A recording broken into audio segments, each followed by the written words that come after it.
السلام علیکم ورحمۃ اللہ وبرکاتہ۔ ان الحمد للہ نحمدہ ونصلی علی رسولہ الکریم، اما بعد، اعوذ باللہ السمیع العلیم من الشیطان الرجیم من حمزہ ونفخہ ونفثہ۔ قال اللہ تبارک و تعالی فی القرآن المجید والفرقان الحمید، مثلہم کمثل الذی استوقد نارا فلما اضاءت ما حولہ ذہب اللہ بنورہم وترکہم فی ظلمات لا یبصرون صم بکم عمی فہم لا یرجعون۔ محترم ساتھیو، ابھی ہم جو ہو آج انشاءاللہ الرحمن سورۃ البقرہ کی آیت نمبر 17 اور 18 اس کا لفظی ترجمہ اور تشریح انشاءاللہ پڑھیں گے۔ آپ کو معلوم ہے کہ منافقین کا تذکرہ چل رہا ہے، اسی ضمن میں یہ آیات بھی انہی کے تذکرے کے ساتھ منسلک ہیں۔ اللہ رب العزت قرآن مجید کے اندر فرماتے ہیں فلما اضاءت، جب روشن ہو گیا ان کا ماحول۔ یہ ماحول جو ہے یہ منافقین کے ماحول کو جو ہے وہ ظاہر کرے گا، اور ان کی مثال کس کے ساتھ دی جا رہی ہے؟ اس شخص کے ساتھ۔ اللہ رب العزت فرما رہے ہیں مثلہم، مثال ان کی، کمثل الذی، مانند اس شخص کی مثال کے ہے، استوقد نارا، جس نے خوب جلائی آگ، فلما، پس جب اضاءت، روشن ہو گیا، ما حولہ، اس کا ارد گرد، ذہب اللہ، لے گیا اللہ تعالیٰ، بنورہم، ساتھ ان کے نور کو، وترکہم، اور ترک کر دیا ان کو اور چھوڑ دیا ان کو، فی ظلمات، اندھیروں میں، لا یبصرون، نہیں وہ دیکھتے، صم، بہرے ہیں، بکم، گونگے ہیں، عمی، اندھے ہیں، فہم لا یرجعون، پس وہ نہیں لوٹنے والے۔ اچھا، یہاں پر اللہ رب العزت مثال کے ساتھ منافقین کی جو ہے طرز زندگی اور منافقین کا جو عمل ہے اس کو واضح کر رہے ہیں، اور انسانوں کو بتانے کی کوشش کی جا رہی ہے قرآن مجید میں کہ منافقین کا طرز زندگی اور ان کا طرز عمل کیا تھا اور کیا ہے، اور یہی طرز عمل منافقین کو واضح کرے گا قیامت تک۔ اللہ رب العزت مثال دیتے ہیں کہ مثلہم، ان کی مثال اس شخص کی سی ہے، کمثل الذی، مانند مثال اس شخص کی سی ہے، استوقد نارا، جس نے خوب جلائی آگ۔ اب یہاں پر توقد جو ہے، اوقد نارا، اس کے معنی ہے اس نے جلائی آگ، لیکن سین اور تا کا اضافہ ہونے سے اس کے معنی میں بھی اضافہ ہو گیا۔ اوقد نارا کا مطلب ہے اس نے، یعنی اس ایک شخص نے جلائی آگ،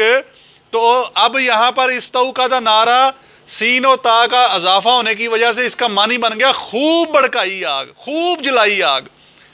اب یہاں پر اللہ مثال دے رہے ہیں اس شخص کی سی کہ جس نے خوب جلائی آگ۔ جب وہ آگ اچھی طرح خوب جلا لی، بھڑکا لی، خوب روشن ہوگی، فلما اضاءت، اور اس آگ کے ذریعے روشن ہو گیا، ما حولہ، اس کا ارد گرد۔ جب آگ جلائی جاتی ہے تو اس کے کچھ ارد گرد کا ماحول جو ہے وہ روشن ہو جاتا ہے، چیزیں واضح نظر آنی شروع ہو جاتی ہیں۔ تو جب اس کا ارد گرد کا ماحول روشن ہو گیا، ذہب اللہ، لے گیا اللہ تعالیٰ، بنورہم، ان کے نور کو۔ یہاں پر اس کی مثال اس لیے دی جا رہی ہے، اس کی دو وجہ بنتی ہیں، اس کی دو تشبیہات بنتی ہیں۔ ایک یہ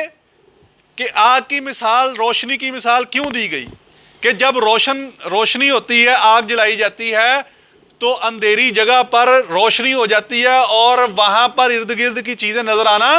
شروع ہو جاتی ہیں، اور جیسے ہی آگ بند ہو جاتی ہے آنکھوں کو دکھنا بند ہو جاتا ہے۔ اس کی مثال ان کے لیے، منافقین کے لیے، دو طرح سے آپ سمجھ لیں اس کو۔ پہلے نمبر پہ کہ جب وہ ایمان لے کے آئے، منافقین جب مسلمان ہوئے تو ایمان کے نور ایمان کی وجہ سے، ایمان کی روشنی کی وجہ سے ان کے اوپر حق بات، دین کے مسائل، شریعت سب واضح ہو گئی، حلال حرام سب واضح ہو گیا۔ لیکن جب ان کے اندر، ان کے دلوں میں نفاق کی بیماری پیدا ہوئی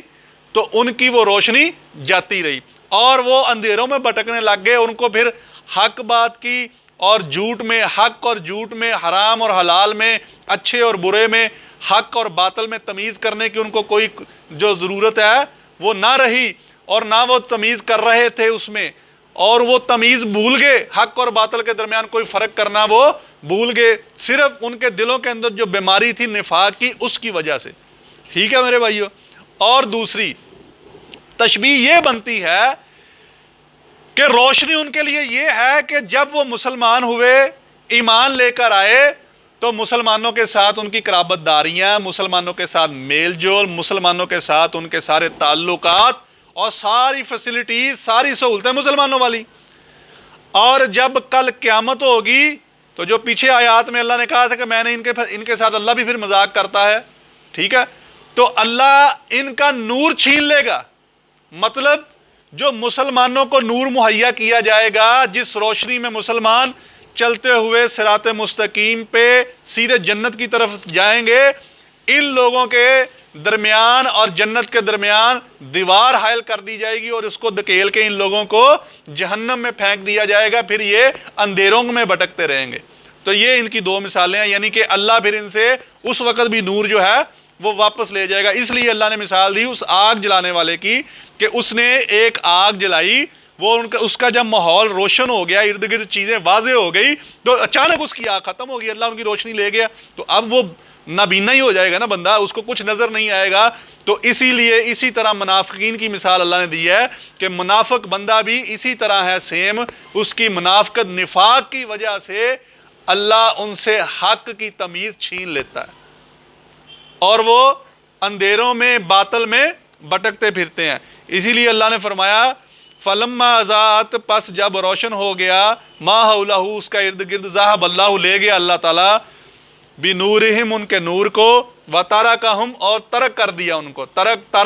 ترک کر دیا، چھوڑ دیا، یعنی کہ ان کو فی ظلمات، ظلم میں، اندھیروں میں، ظلمات میں، یعنی ان سے نور ایمان چھین لیا گیا ان کے نفاق کی وجہ سے، اور وہ اندھیروں میں بھٹکتے رہ گئے۔ لا یبصرون، نہیں وہ دیکھتے، یعنی کہ اب وہ دیکھنے کے قابل ہی نہیں رہے، حق بات ان کو سمجھ آ ہی نہیں سکتی اب۔ اسی لیے آگے فرمایا اگلی آیت میں، سمن، بہرے ہیں، بکمن، گونگے ہیں، امیون، اندھے ہیں۔ جو سمن جو ہے یہ اسمن کی جو ہے جمع ہے، اور بکمن ابکم کی جمع ہے، امیون آما کی جمع ہے، اور فرمایا فہم لا یرجعون، پس وہ نہیں لوٹنے والے۔ اب یہاں پر سمن سے مراد بہرے ہیں، بکمن گنگے ہیں، امیون اندھے ہیں، اس سے مراد یہ نہیں ہے کہ ان کے کان نہیں تھے، اس سے مراد یہ نہیں ہے کہ ان کی زبان نہیں تھی منہ کے اندر، وہ بول نہیں سکتے تھے، اس سے مراد یہ نہیں امیون کہ ان کی آنکھیں ہی نہیں تھی، وہ دیکھ ہی نہیں سکتے تھے۔ فرمایا گیا ہے کہ وہ گنگے، بہرے، اندھے اس وجہ سے ہیں کہ کان تھے ان کے پاس، لیکن انہوں نے کانوں سے حق بات تسلیم نہ کیا، کانوں سے سنا لیکن تسلیم نہ کیا، آنکھوں سے شریعت کی جتنے بھی معجزات تھے وہ دیکھے، آنکھوں سے حق کو دیکھا، پرکھا، لیکن ایمان پختہ نہ کر سکے۔ اسی طرح منہ سے حق بات بیان نہ کر سکے، سنا ضرور، دیکھا ضرور، حق سے انہوں نے منہ موڑ لیا اور حق کو بیان نہ کر سکے، اور کانوں کا، آنکھوں کا، منہ کا استعمال وہ صحیح حق پر نہ کر سکے، اس وجہ سے کہا گیا سمم بکمن عمیون، کہ وہ بہرے ہیں کانوں سے، اور منہ سے، زبان سے گنگے ہیں، اور آنکھوں سے اندھے ہیں، ان کا کوئی فائدہ نہیں، یہ اعذار رکھنے کے باوجود بھی وہ ان کا استعمال نہ کر سکے۔ فہم لا یرجعون، پس وہ نہیں لوٹنے والے، یعنی وہ حق کی طرف، ایمان کی طرف اب لوٹنے والے نہیں ہیں، کیونکہ ان کے دلوں کے اندر نفاق کی بیماری بیٹھ چکی ہے۔ تو محترم بھائیو، ابھی منافقین کا تذکرہ چل رہا ہے، اگلی آیات میں انشاءاللہ ہم جو ہے مزید جو بھی تذکرہ آئے گا اس کو پڑھیں گے۔ اللہ سے دعا ہے اللہ تعالی ہمیں قرآن کو سمجھ کر پڑھنے کی، اس پر عمل کرنے کی توفیق عطا فرمائے۔ سبحان ربک رب العزت عما یصفون، وسلام علی المرسلین، والحمد للہ رب العالمین۔